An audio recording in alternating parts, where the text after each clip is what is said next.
महात्मा गौतम बुद्ध को बौद्ध धर्म का संस्थापक कहा जाता है। उन्होंने वर्षों बोध गया के बोधि वृक्ष के नीचे बैठकर तपस्या की और इसके बाद उन्हें दिव्य ज्ञान की प्राप्ति हुई।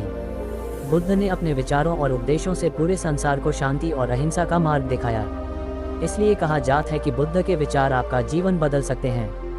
बुद्ध की आज की अमृतवाणी में आपको बताएंगे गौतम बुद्ध से जुड़ी एक ऐसी कहानी के बारे में जिससे आपके जीवन में खुशियां ही खुशियां रहेंगी, क्योंकि बुद्ध का मानना है कि यह पूरी तरह से आप पर ही निर्भर करता है कि आप खुशी या गम क्या लेना पसंद करते हैं।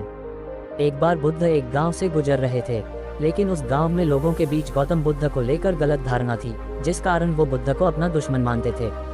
जब उस गांव में बुद्ध आए तो गांव वाले उन्हें बहुत भला बुरा कहने लगे और बदुआएं देने लगे, लेकिन इसके बावजूद भी बुद्ध गांव वालों की बात शांति से और मुस्कुराकर चुपचाप सुनते रहे। गांव वालों ने देखा कि उनकी बातों का बुद्ध पर कोई असर नहीं हो रहा है और वे विनम्रता से उनकी बातें सुन रहे हैं। गांव वाले जब बोलते बोलते थक गए तो आखिर में बुद्ध ने कहा कि यदि आप सभी की बातें समाप्त हो गई हो तो मैं अब प्रस्थान करूं।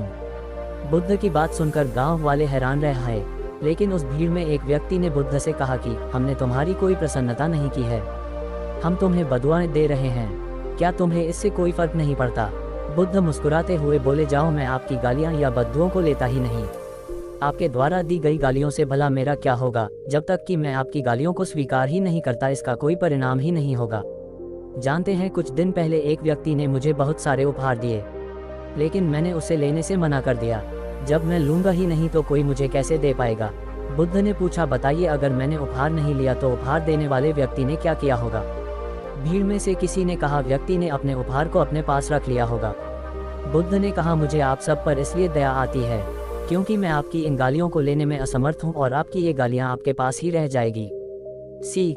भगवान गौतम बुद्ध के जीवन से जुड़ी इस कहानी से यह सीख मिलती है कि हम अक्सर अपने दुखों का कारण दूसरों को समझते हैं, लेकिन असल में यह हम पर ही निर्भर करता है कि हम वास्तव में क्या लेना चाहते हैं, खुशी या गम, उदासी या मुस्कान। यकीन मानिए, ये छोटी सी कहानी जीवन में एक बड़ा बदलाव ला सकती है।